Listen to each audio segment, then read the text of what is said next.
We're really looking forward to our next speaker, who is Cheryl Cohen. She's the president of Arthritis Consumer Experts, ACE, Canada's largest national patient-led arthritis organization. ACE provides free, science-based information and education programs in both official languages to people with arthritis. Cheryl's presentation is titled, and I'm still trying to get my mind around this one, "What's a brain like you doing in a joint like this?" Cheryl Cohen.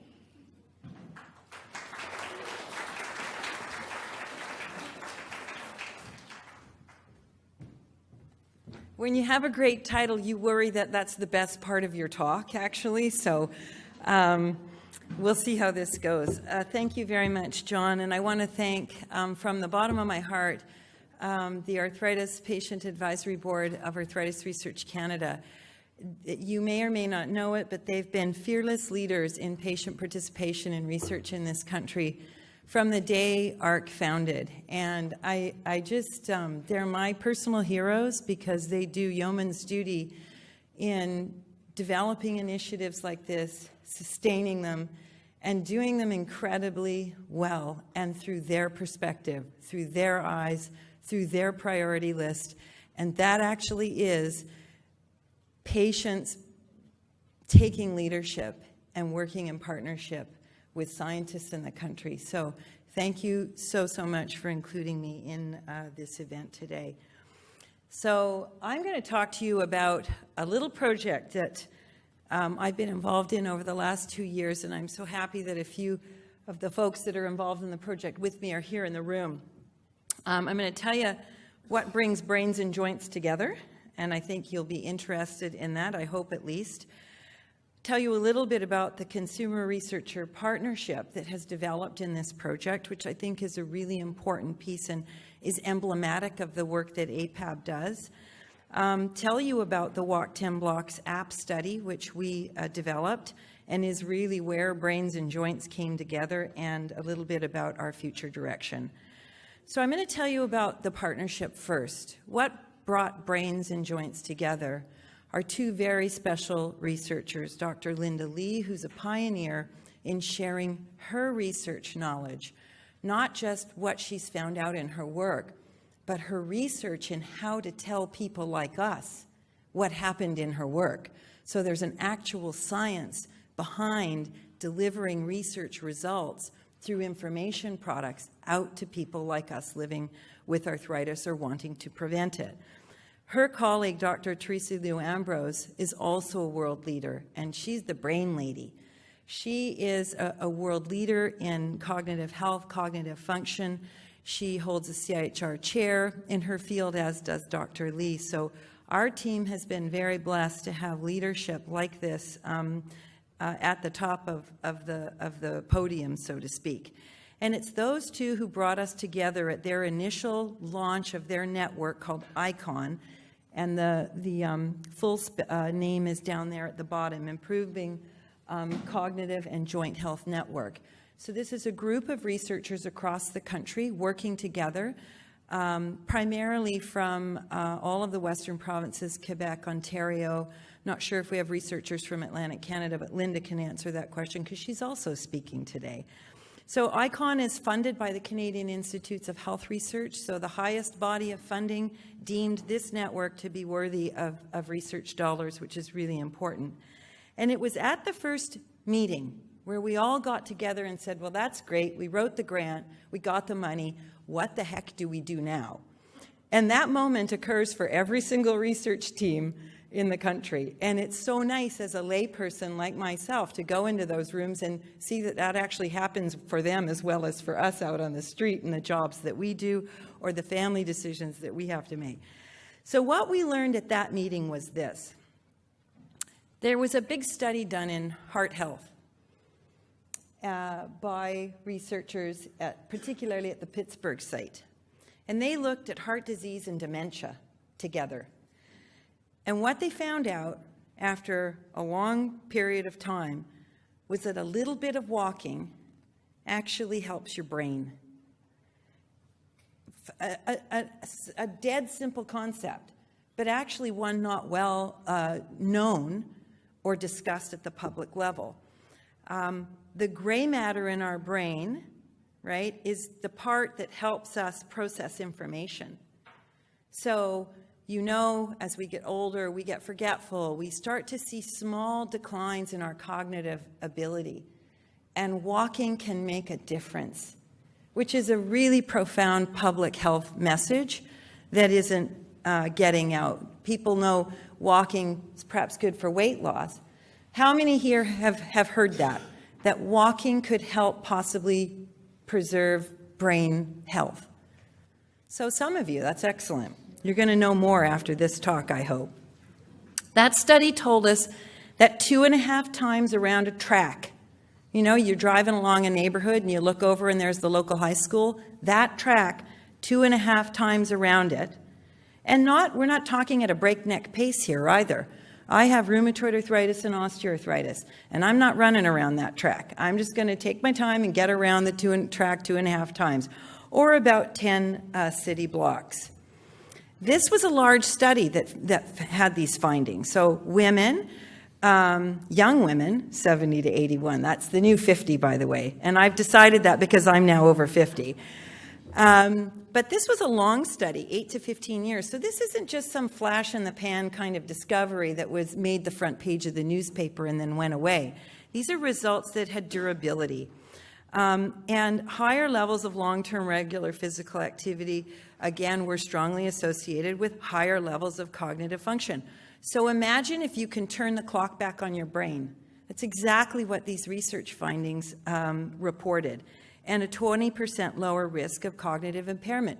Who would do something that didn't pose danger to themselves? Think about this for yourself. If you had a 20% chance, because if you did X, would you do it for a 20% chance of reducing cognitive decline? Probably all of us would say yes. Further, this study showed that it didn't have to be at a breakneck pace, as I said earlier. So those who walked about an hour and a half a week, so an hour and a half a week, so not a lot, but doing it regularly made a real difference. I've given you the distance again there, so 2 times around a standard track if you do it at a decent pace, but you're not perspiring, you don't have to go redo your hair or makeup. About 15 minutes a day. That's, sorry guys, I'll figure out something for you later, but because this was a women's study, I can say that hair and makeup, that's important to us. So how do we get this invaluable information out to the public? Well, you can run awareness campaigns, which are very expensive to do.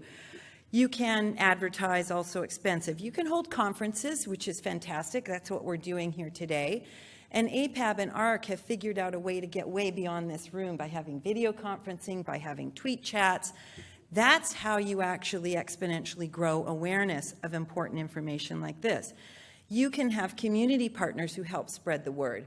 The Alzheimer's Society, Arthritis Consumer Experts, the organization that I lead, and CARP, the Canadian Association of Retired Persons, we are the knowledge user team. We're the people out on the street who are bringing our expertise to this project. So that's another way. You could be best friends with Oprah and get on her show. We write to her, by the way, all the time saying, hey, here's a great topic. I never hear back, but I'm going to keep trying. Maybe I'm the reason her show went off the air, I'm not sure. Or you could build a mobile health application. So how many here have apps on their phones? How many use them? Okay, I like this audience. You're answering the questions in all the right way. So first we had to ask, are apps still hot? Are they still kind of the thing du jour to do in both an awareness-raising activity, but also, new wrinkle here, as a research activity? Because remember, this is a project embedded in a research grant. Well, we did some environmental scans, and we went to the American College of Sports Medicine, and they are sort of the authoritative body in terms of physical activity and what is trending. So wearable technology remains in the #1 slot. It actually had been there. When it says for the first time, this was all types of wearable technology, so watches, Fitbits, other types of wearable technology. And in fact, smartphone exercise apps were a really fast-growing area of interest within their membership and the public.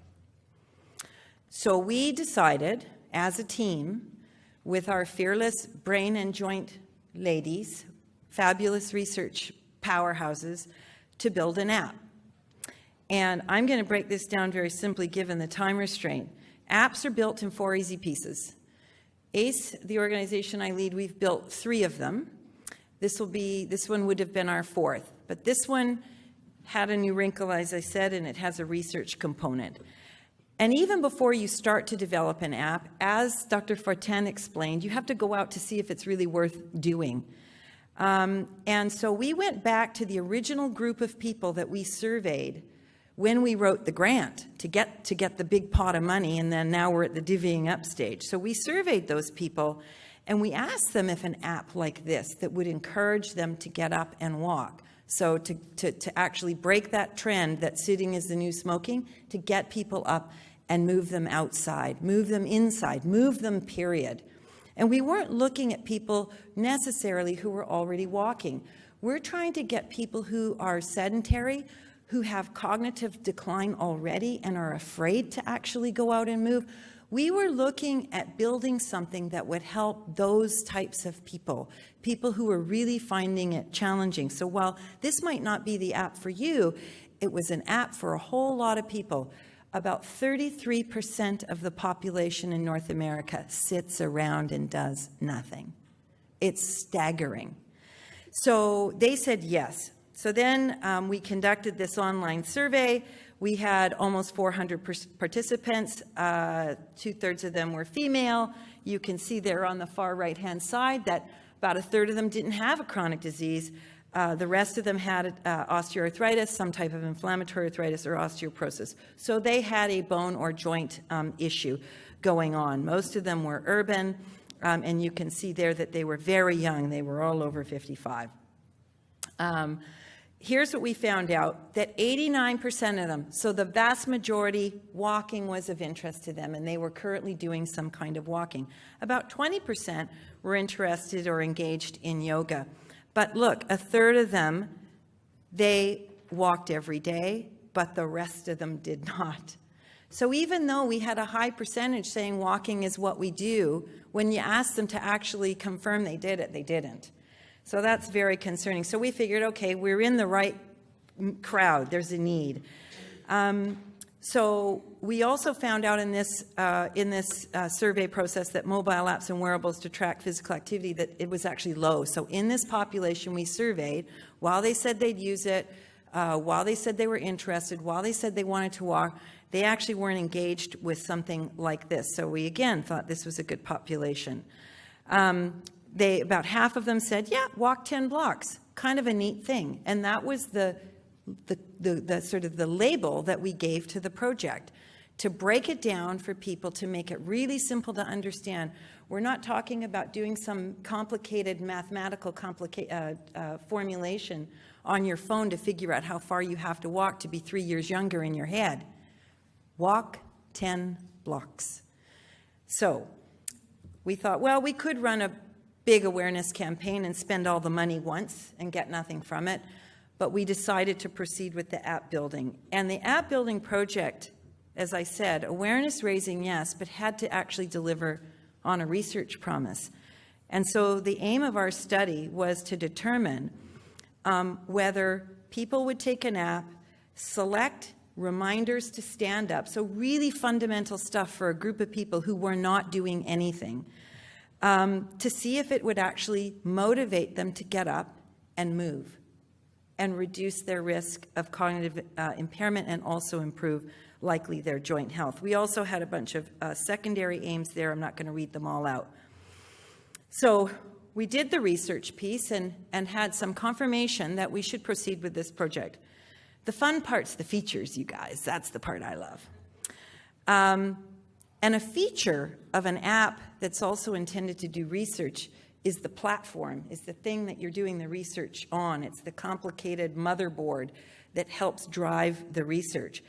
And these things are very expensive, and we didn't have a lot of money. Actually, arthritis is a very underfunded research area. So please support ARC there. Shaunene's going to love me forever.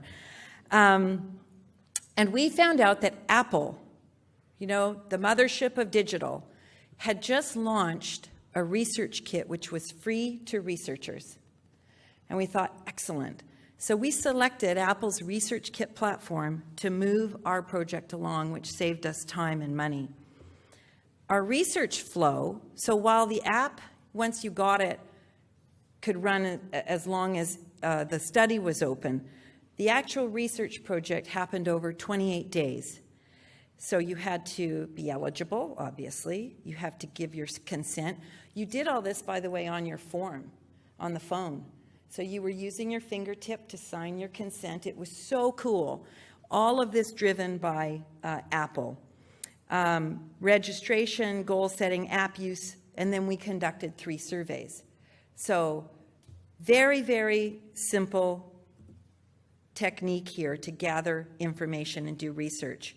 Other features, we had to have a dashboard which showed people the gloss of it. We had a walking log. We gave people badges. We did all these kind of things that would be intended to motivate people.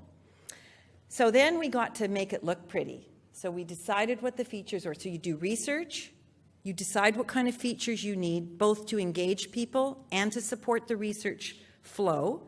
Then you go and you design. So there's Walk 10 blocks.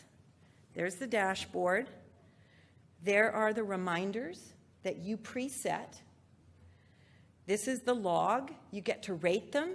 If you had a crummy day and had to walk here in the rain, I'm suggesting you put the frowny face. If it's sunny out, you put the happy face. You can say if you used it to walk your dog, and then this is the research piece. So then over that 28 days, they were pushed 3 surveys, and that's our data. And that's the piece that Apple collects for us, keeps secure, and only ARC researchers can have it, or UBC ARC researchers. There's a badge. That's me after I had a piece of banana bread. I always look like that after I have a piece of banana bread. But this is the design part that none of us see as consumers. This is the code, some of it. And thank goodness I work on the other stuff, the fun smiley face stuff. The bottom line is, in my remaining minute, did this work? As an awareness raiser, it was pretty fantastic. We built a website as part of the project. We had, and these are data from a couple of weeks ago. The study, by the way, is now closed. We had almost 1,000 app units downloaded. We had about 400 people using it. This was our Twitter activity, the hashtags, the Facebook, mainstream media. This kind of awareness raising, you can't buy for $1 million. And I'm going to tell you our project was funded at way less than $1 million. So from an awareness perspective, we did catch people's attention. As a research study, I can tell you moving forward, the study ended on October 18th. We are keeping the website running so that this knowledge transfer process can continue to go on. We will analyze the data, and I hope we can be invited back, and we'll present the data to you and tell you whether Walk 10 Blocks actually did what it aimed to do, which is get people up and moving regularly.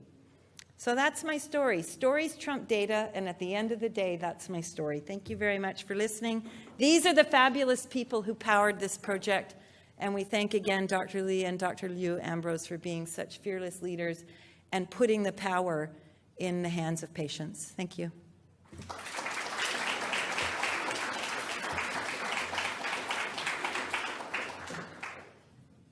Questions? Yeah. Oh, Céline. Hi, Cheryl. Hi. Is the app still available? The app is not available because Apple, once the study is concluded, we had to have ethics. So we had to go through ethics, and we have to close the app and stop collecting data. And because the app is built on top of, like the fun stuff, is built on top of Apple's research kit, we have to close it off. That's why we've kept the website going, so that we can continue to post there. But that's not to say it won't come back. Ooh. Yeah. Thanks. If 2.5 laps Yeah. increase your brain power, what does 5 or 10 do? Oh, my goodness. I'm going to let Dr. Lee answer that question. Thank goodness she's here.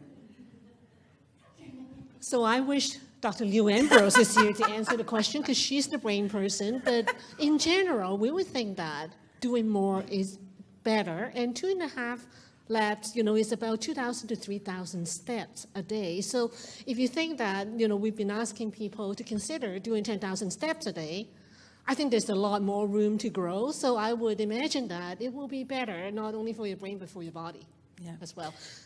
Does that answer your question? Yeah. Our aim was that minimum because our demographic that we were trying to motivate to move were people who were highly sedentary. So if you go to a highly sedentary population and you tell them to go run a mile, guess what they're going to do? Nothing. You have to give people small bite sizes to give them success, and then they build on their own success and they become powered and they go on to do more. They look better in their jeans too, probably, I'm guessing. Yeah.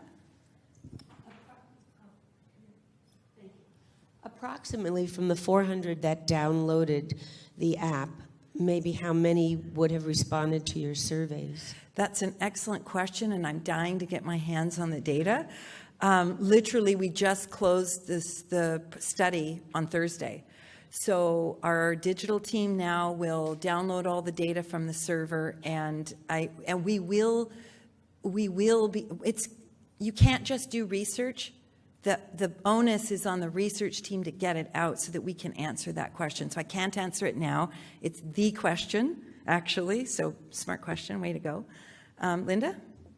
Cheryl, thank you, and being a partner of the research project, and I can't thank you enough for working with researchers, and you really make our work better.